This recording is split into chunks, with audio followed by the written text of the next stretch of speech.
Hello, Jan here from Healthy Hands Cooking, and I want to talk to you today about becoming a vendor on your elementary school vendor list.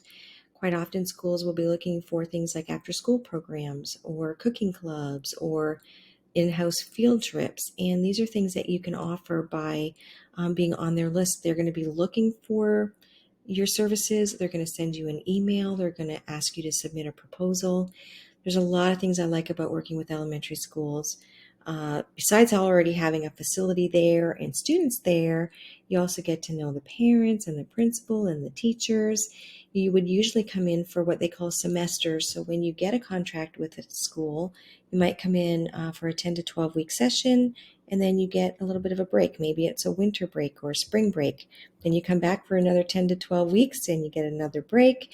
And some of our instructors have been working with schools for 4 or 5 years, the same schools. So once you get your business kind of in a school and you're doing really well and you're really connected there, there's there's no reason why you can't just continue to keep offering culinary classes or nutrition classes or wellness or gardening or whatever it is you offer, as long as they're happy with you and you're happy with them.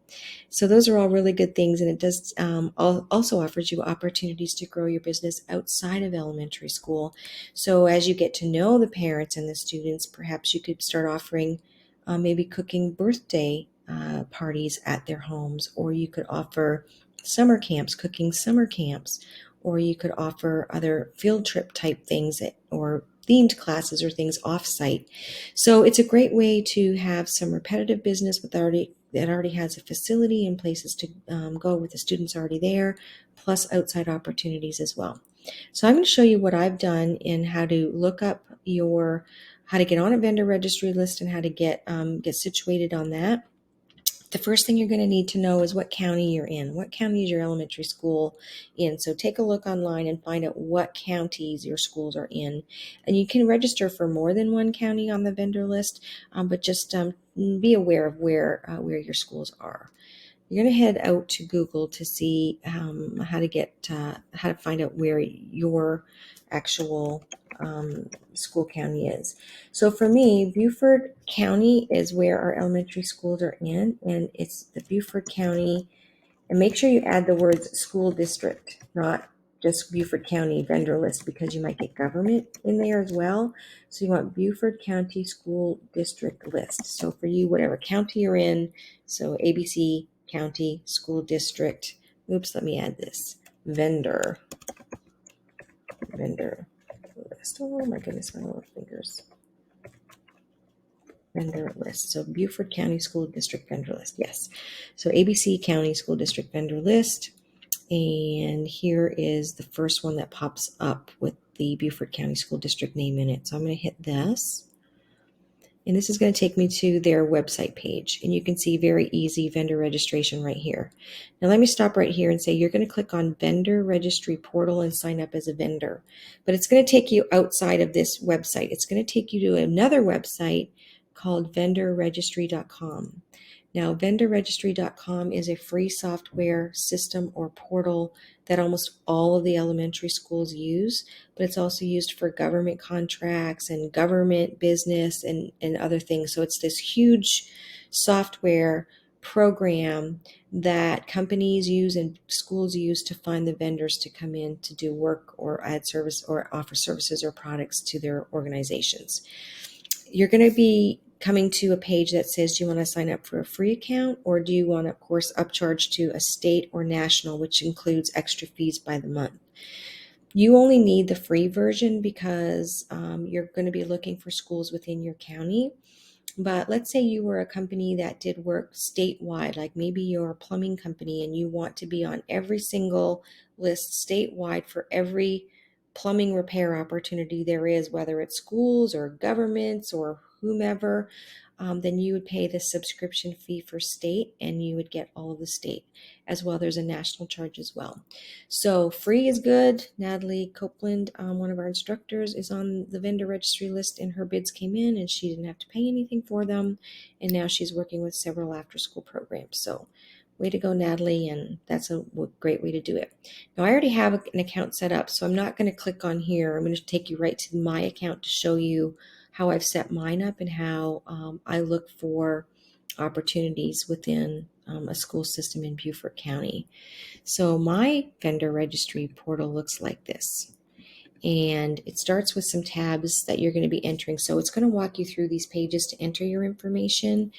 My info is basically information they need to capture about your business.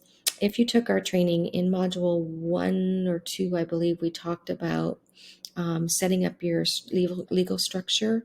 So my business is called Promo Trainers LLC. That's the legal entity, but I'm doing business as Healthy Hands Cooking.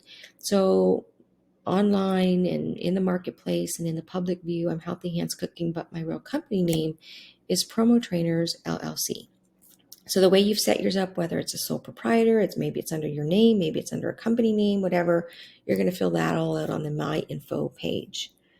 Under keywords, you are looking for opportunities that align with what your product or service is. So it's going to ask you, and I've been playing with this for a little bit, trying to add different keywords, and some words work better than others.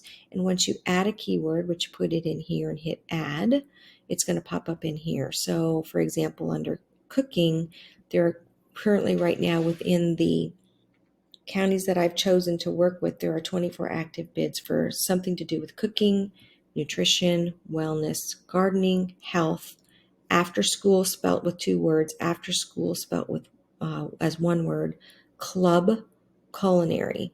You can come up with your own keywords, but you're looking for the active bids. The higher the bids, the better. And sometimes if your keywords are too long, there's nothing. Like I think I put in after school program, but there was nothing.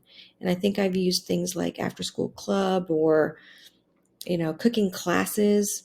Those didn't come up, but cooking did. So you're going to have to play with that, but obviously you want to align your services and products as best you can with what is coming up as active bids within their system.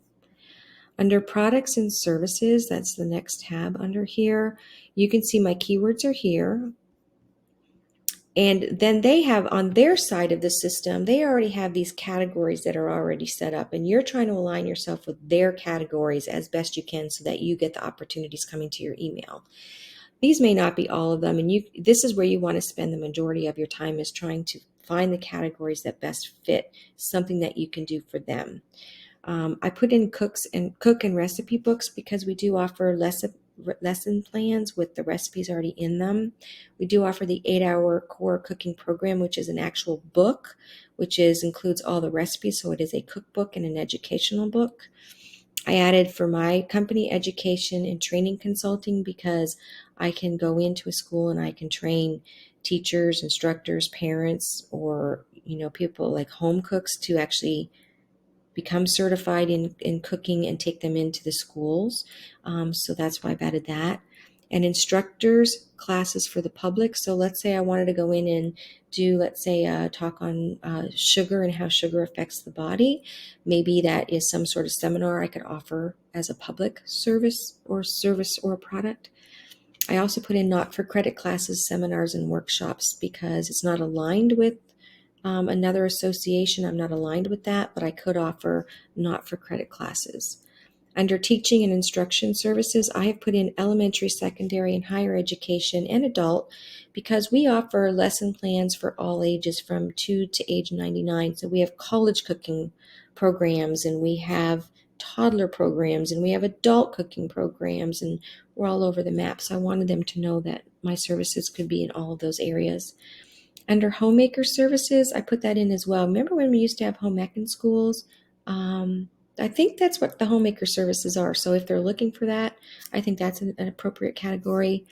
Under food preparation services, including food canning services, I don't prepare food, but some of our instructors might. Some of them might have catering businesses, or they might have specialty food businesses. But I wanted to put that in there just to kind of see what the bids are and what they looked like. And under food services for classes, I wasn't sure exactly what that meant either, but I went ahead and put that in there. And then I just wanted to show you how that all worked for me.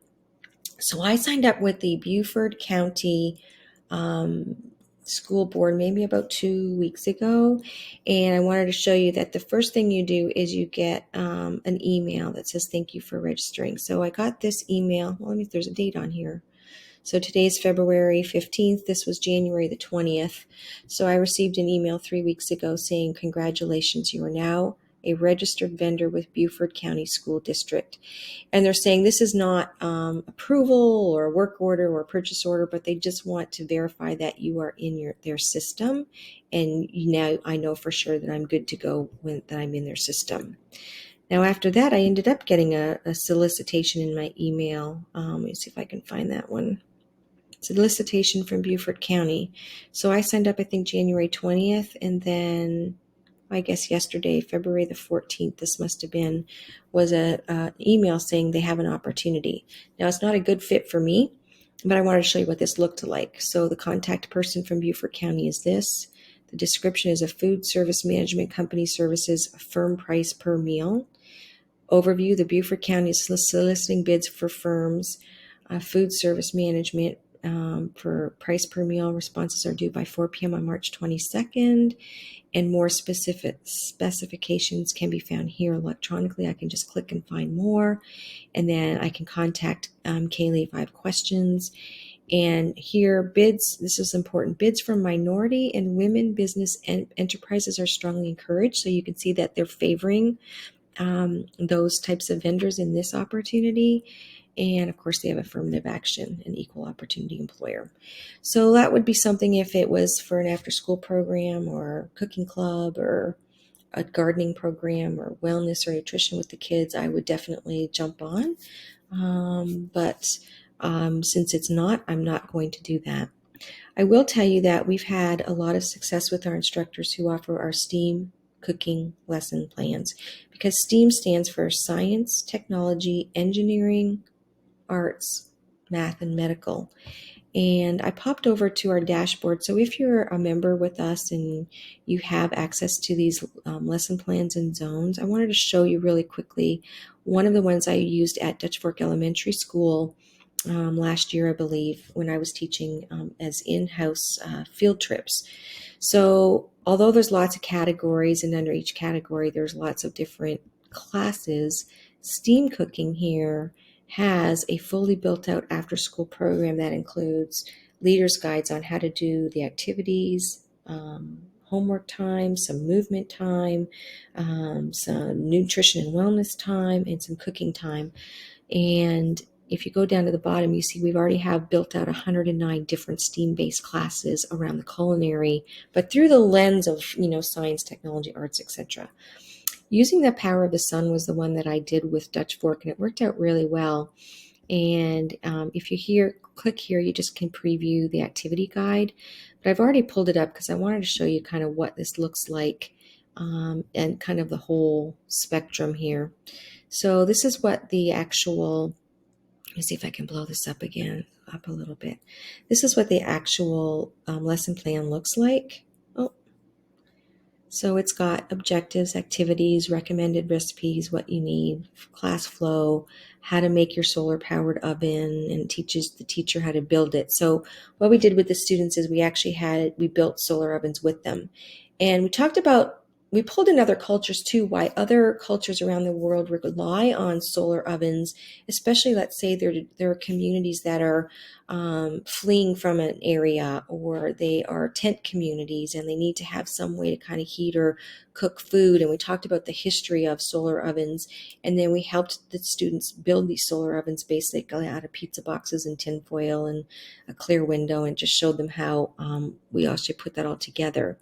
But then we tied it into the culinary program where we taught them how to make veggie mini pizzas in them, where we were able to teach them about the cutting skills and the chopping skills and the health benefits of eating vegetables and fruits, and how to use these solar ovens to warm up their pizzas and melt the cheese and so forth. So that was a very successful plan with Dutch Fork Elementary, and it's just one of our STEAM programs. So I highly encourage, if you're going to work with schools, that you can look at all these other lesson plans as well, like the kids classes and so forth, not necessarily tied to STEAM, but still educational in nature. And we have 28 classes here, and this is available with the current membership just for free, and then there's an upcharge to the STEAM cooking. So that is part one of many more videos that are coming, because we have to touch on other areas like, okay, once you get on a vendor list, then how do you write a proposal, and how do you cost your classes, then how do you run your classes, and then how do you get your materials for your classes, and then how do you do all your registrations and work with the teachers, and how do you do the money, and how do you get helpers, and there's a whole bunch of other stuff. But I wanted to start with vendor list today, to get you started, and I hope that has helped. And if you're not in our training yet or not with our community, I hope to see you soon. And for our current instructors, I hope that has helped you as well to get set up with your vendor list. And please just let us know in our private Facebook group if you've done this, and who the counties are that you have applied with. We'd love to hear more, and let us know when you start getting those bids and deals in. We're really excited and want to celebrate with you. All right, have a great day, everyone, and we will chat soon. Bye-bye.